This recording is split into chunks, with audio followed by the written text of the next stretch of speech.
Well, hey there everyone, Kay here on my homestead in Tennessee. This morning I harvested my first batch of corn. This is my flour corn. The seed was given to me by my friend Mark Valeroy, who developed it from 2 different varieties over a period of time. And it's supposed to be the best flour corn you've ever tasted. And I can't wait. This is my 2nd year, and I'm going to go over what I did differently this year, so stay with me.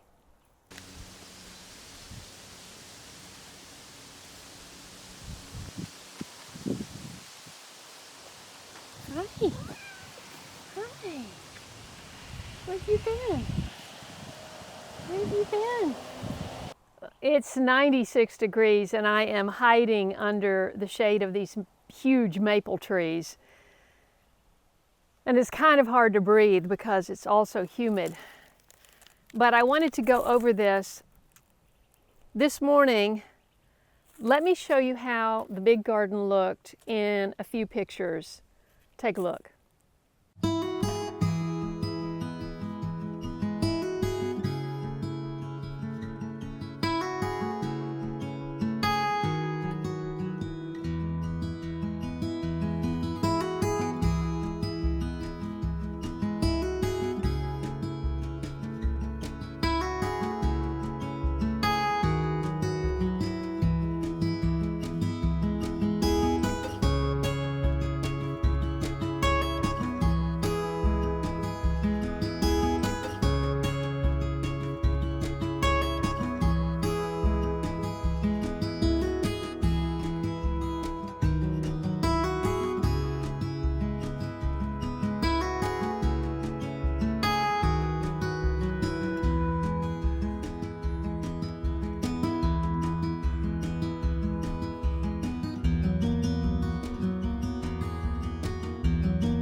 So I had already communicated with Marks. I'd sent him a picture of an ear of corn, and I said, is it ready?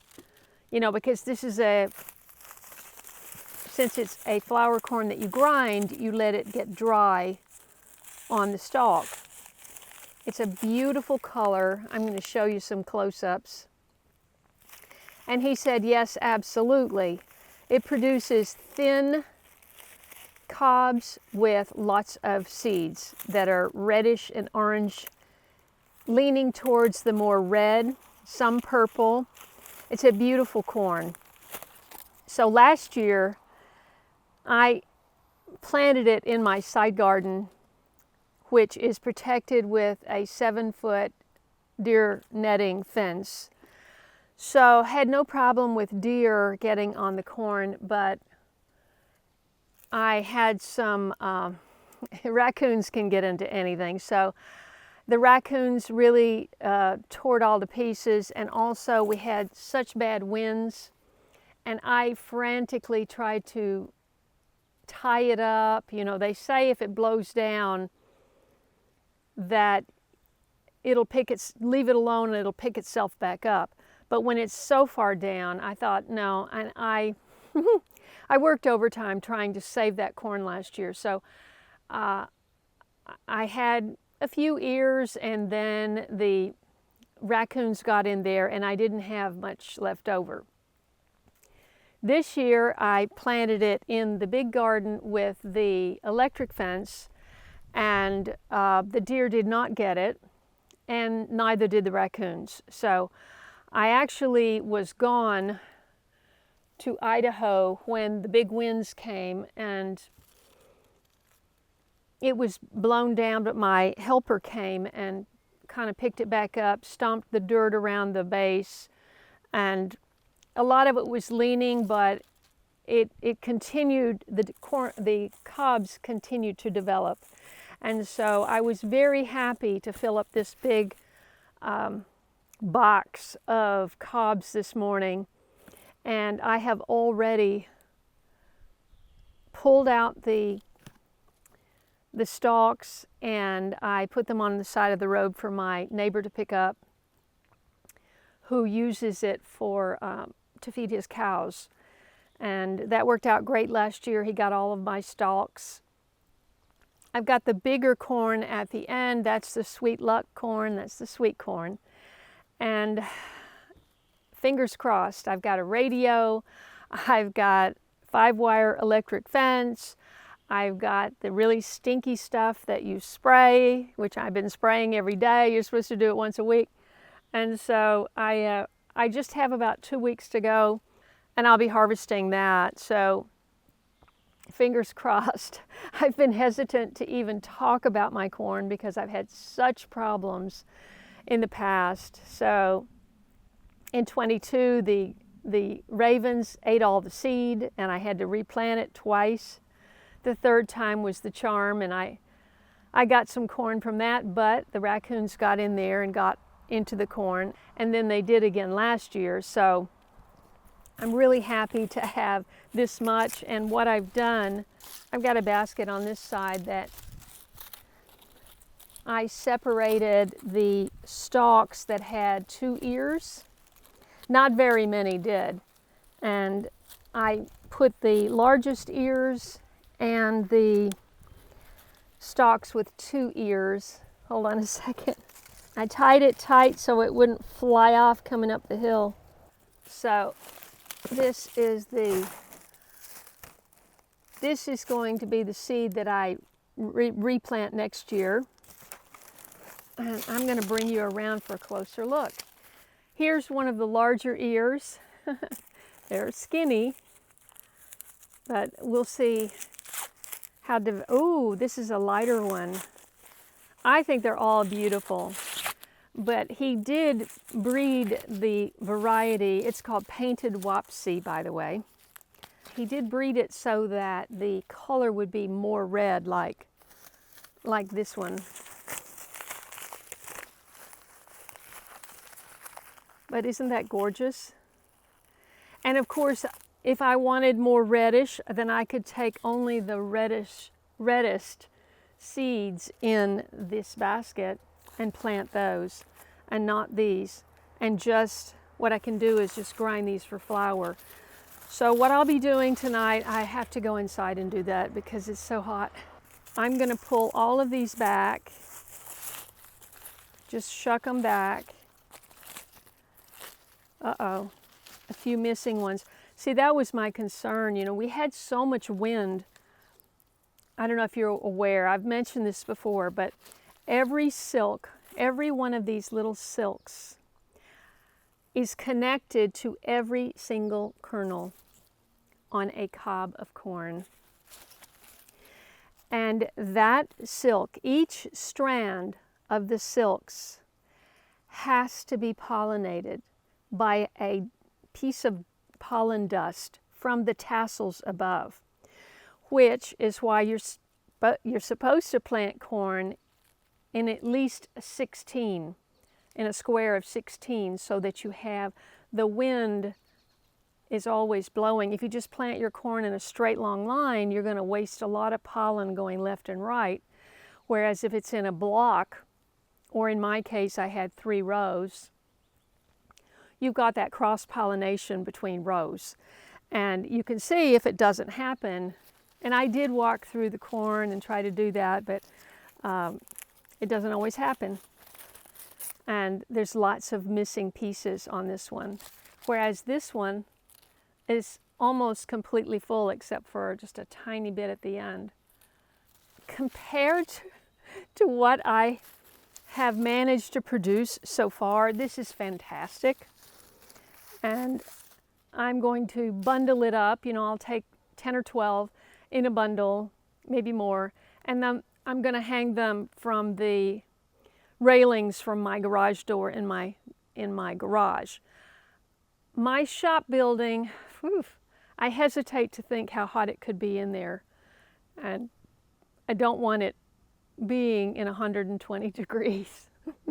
So that's what my plan is, and I'm going to do that tonight inside in the coolness of my house.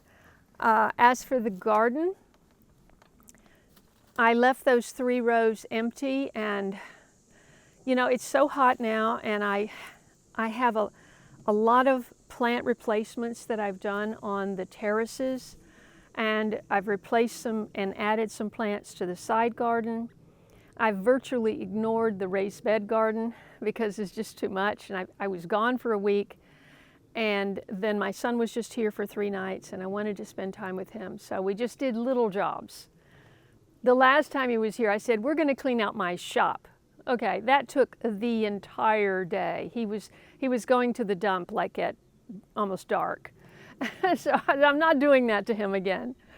And it's just too hot, you know, so we did little things like all of my motion lights on my driveway were burnt out. And I don't want to get on a ladder, and so he took care of that. Got the lawn mowed. Corey was here, got the lawn mowed, but it is so brown because we haven't had rain. We had 1 day of rain while I was in Idaho, and that is now 2 weeks ago. So that when you have all these temps in the 90s, it's just, the garden just burns up. So I have soaker hoses on the 2 top terraces, and the flower garden has been completely abandoned. I'm in survival mode, and we're not even in August. So I'm thinking, my option is, I was talking to Mark last night, and he had such a problem with raccoons that he started another planting, and his new plants are this tall. This is a short season corn, so it doesn't take that long. And he's going to have another batch of corn this season. I could too, but the point is, then I have this other thing to worry about, and I almost feel like at this point, just putting, you know, cleaning up that soil, getting all the weeds out of there, and just planting cover crop, and just leaving it until the spring. You know, now I have the Hutterite beans. They're done. I had 3 short rows of those. I probably harvested about, well, I think I got about 5 or 6 total pounds of beans from those short 3 rows. I've got other beans coming. I could plant more beans there, but that's just it. You know, we're going to have such a hot August, I'm sure, and I'm hand watering that garden down there. So spot watering it with a hose because that's a long story, but that's what I'm doing. So this morning I spent about an hour and a half watering it, and I didn't have to water where the corn was or the beans were, so otherwise it would have taken longer. So I have harvested about 15 to 20 pounds of tomatoes, and that's just the beginning. I'm going to have a lot more tomatoes, and so I'm going to have to gear up for canning and making tomato sauce and all the things I love.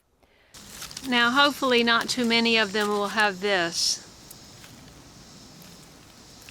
That's some kind of a worm or whatever. But once again, look how beautiful and shiny.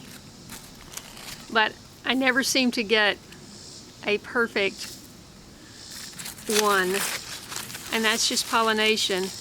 Perhaps if I had walked through the rows more often, it would have.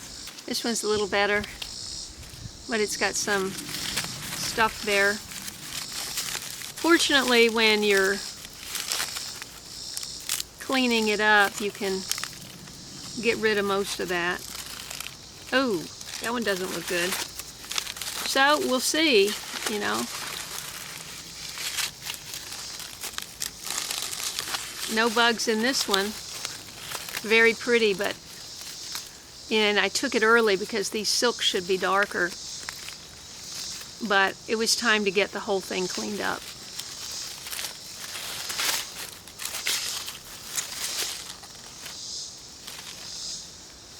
Those look nice. And I hope to be buying a grain mill, my own. Just debating on, I really want to get the hand crank. I know it's easier to do electric, but electricity won't work if you don't have electricity. So,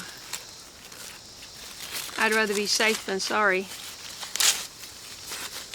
And you don't want to grind it until it's time. So I'll probably store these kernels in mason jars until time to grind it.